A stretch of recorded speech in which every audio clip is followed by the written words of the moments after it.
Hello students of class 10th, welcome back. Prashant sir here. Exercise 4.1 last video हम लोगों ने complete कर ली थी। अब आते हैं एक्सरसाइज 4.2 पे, जिसमें पहला क्वेश्चन है कि find the roots of the quadratic equation. यहाँ पे 5 या 6 ऐसे क्वेश्चंस हैं जिनमें हमें क्वाड्रेटिक इक्वेशंस के रूट्स फाइंड करने हैं। तो पहला क्वेश्चन हमने यहाँ पे दो क्वेश्चंस लिए हैं जो क्वेश्चंस मुझे लगे कि हाँ ये कराने लायक है, सॉल्व कराने लायक है। बाकी सेम होंगे, उसी पैटर्न पे आप कर सकते हैं। तो पहला क्वेश्चन है कि √2x² + 7x + 5√2 = 0। यानी 10 के हमें ऐसे फैक्टर्स करने हैं जिनका सम 7 आए। तो 5 and 2, तो √2x² + 5 + 2x + 5√2 = 0।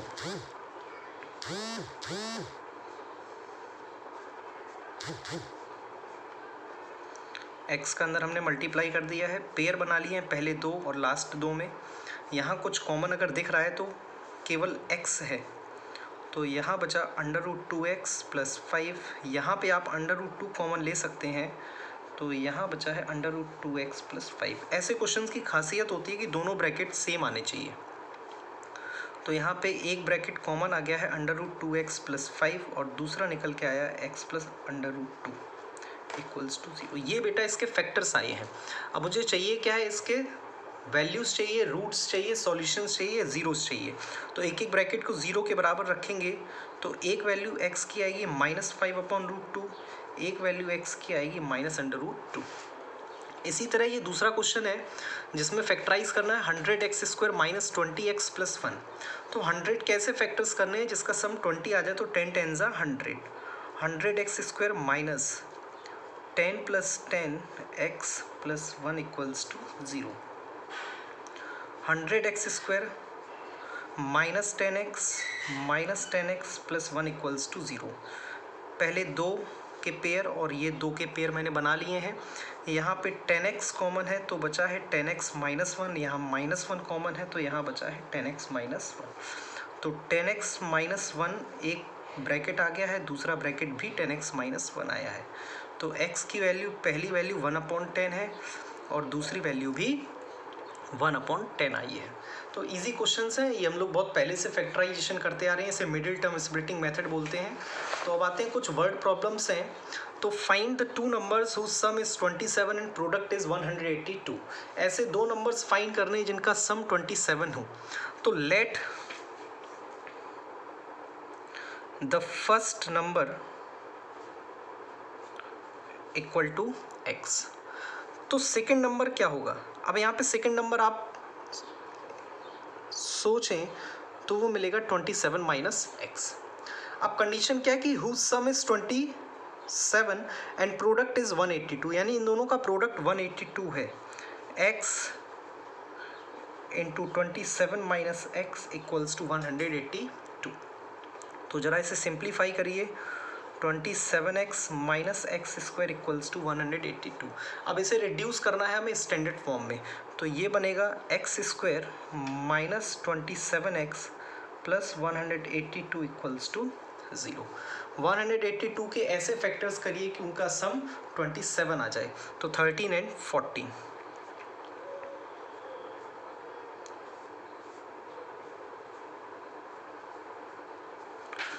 तो इसे थोड़ा सा माइनस को अंदर ले आइए, x का वहाँ से मल्टीप्लाई कीजिए।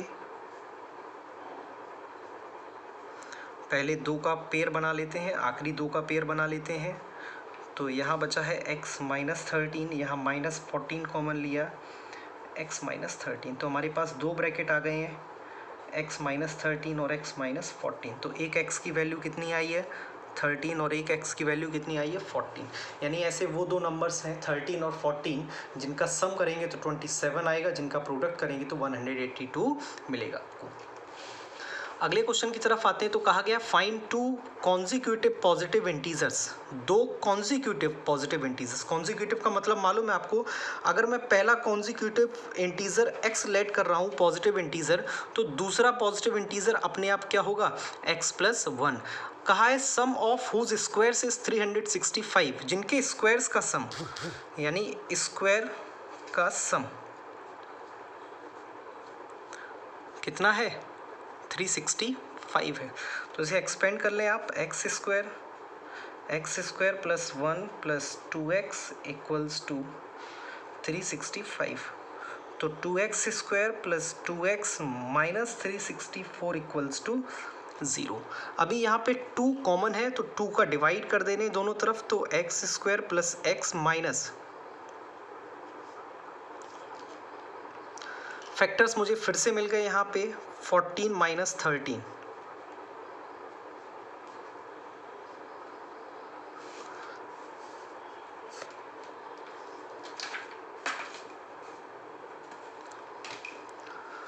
तो यहाँ पे आ गया है x square plus 14x minus 13x minus 182 equals to 0। तो एक आया x प्लस 14, यहाँ माइनस 13 कॉमन है तो x प्लस 14, तो एक ब्रैकेट आया x प्लस 14, एक आया x माइनस 13।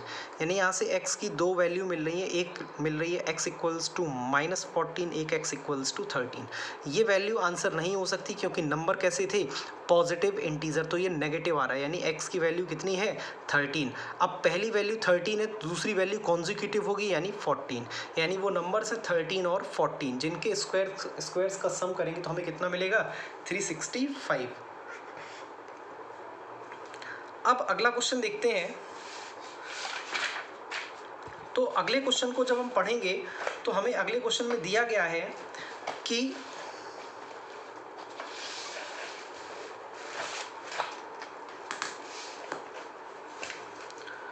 नेक्स्ट क्वेश्चन में हमसे बोला गया है कि the altitude of a right triangle is 7 centimetre less than it's base.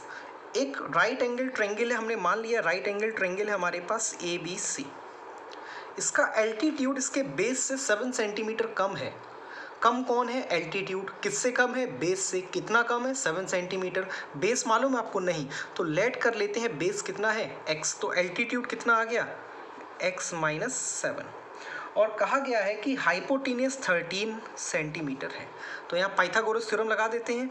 क्या है पाइथागोरस थ्योरम कि AB square plus BC square equals to AC square. अब AB कितना है हमारे पास x माइनस 7, BC कितना है x, AC कितना है 13 का स्क्वायर। इसे सॉल्व कर लीजिए आप, तो x square plus 49 minus 14x plus x square equals to 169। तो कितने एक्स स्क्वायर हो गए, 2x स्क्वायर हो गए हैं, माइनस 14x हो गया है, और माइनस के हो चुके हैं यहाँ पे 120 इक्वल्स टू 0। तो 2 कॉमन है अभी हमारे पास, तो x square minus 7x minus 60 equals to 0। अब मुझे 60 कैसे फैक्टर्स करने हैं, जिसमें 7 आ जाए, तो 12 5 सा 60।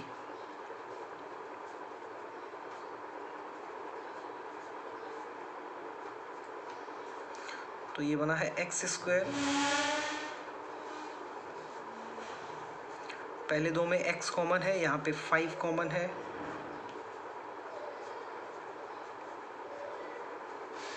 तो एक x इक्वल्स टू 12 आ गया है, एक x इक्वल्स टू माइनस 5 आया है। माइनस 5 हो नहीं सकता है क्योंकि साइड की लेंथ जो है नेगेटिव नहीं होगी, तो x कितना है 12 है, यानी बेस आया है 12 और एल्टीट्यूड आएगा 5 और हाइपोटेनियस बनेगा 13। तो आई होप आपको ये क्वेश्चन क्लियर हो गया होगा। अब अगले क्वेश्चन पे आते हैं। तो अगले क्वेश्चन में कहा गया है a cottage industry produces a certain number of pottery articles. एक कॉटेज इंडस्ट्री है जो एक दिन में कुछ सर्टेन पॉटरी आर्टिकल्स प्रोड्यूस करती है। मान लेते हैं कितने पॉटरी आर्टिकल्स उसने प्रोड्यूस किए, x। अब कह रहे हैं it was observed on a particular day that the cost of production of each article was 3 more than twice the number of articles produced on that day. Cost जो है वो 3 more than twice the number of articles produced on that day, ये cost है। If the total cost of production on that day was ₹90, total cost की production उस दिन 90 rupees थी, तो बताइए कि कितने आर्टिकल प्रोड्यूस हुए थे। अब आप एक चीज़ समझिए, production into cost of each article equal to क्या होगा, टोटल कॉस्ट। यानी ये क्या थी प्रोडक्शन, ये क्या थी कॉस्ट ऑफ वन आर्टिकल। अगर दोनों का मल्टीप्लाई करते हैं तो टोटल प्रोडक्शन निकल आएगा, यानी x into 2x plus 3 equals to 90। तो सॉल्व कर लीजिए इसे। 2x square plus 3x equals to 90, यानी ये बना है 2x square plus 3x minus 90 equals to 0। अब यहाँ पे हमें 180 के फैक्टर्स करने हैं कि 3 आ जाए, तो 15 and 12, 2x square plus 15 minus 12, तो इसको सिंप्लीफाई कर लेते हैं। 2x square plus 15x minus 12x minus 90, यहाँ कुछ कॉमन है तो x कॉमन दिखाई दे रहा है हमें यहाँ पे, तो 2x प्लस 15 माइनस, यहाँ पे मुझे 6 कॉमन दिखाई दे रहा है, 2x प्लस 15, ये सॉरी यहाँ पे 15 है, तो 2x प्लस 15 पूरे ब्रैकेट से कॉमन है, यहाँ बचा है x माइनस 6, तो एक x आ रहा है हमारे पास माइनस 15/2, एक x आ रहा है 6 है। तो ये तो हो नहीं सकता है क्योंकि ये प्रोडक्शन ऐसे नेगेटिव में नहीं होगा, यानी 6 आर्टिकल्स प्रोड्यूस हुए थे उस दिन और एक आर्टिकल की कॉस्ट थी कितनी, 2x प्लस 3 यानी 15 रुपीज़। तो टोटल प्रोडक्शन की कॉस्ट कितनी आई है, 90 रुपीज़। तो आपकी 4.2 एक्सरसाइज कंप्लीट हो चुकी है। बहुत इजी एक्सरसाइज थी, बहुत छोटी एक्सरसाइज थी, तो हमने इसको कंप्लीट कर लिया है। आगे के क्वेश्चंस आप देखिए, इसमें कोई डाउट हो तो आप पूछ लीजिए। तो थैंक यू स्टूडेंट्स।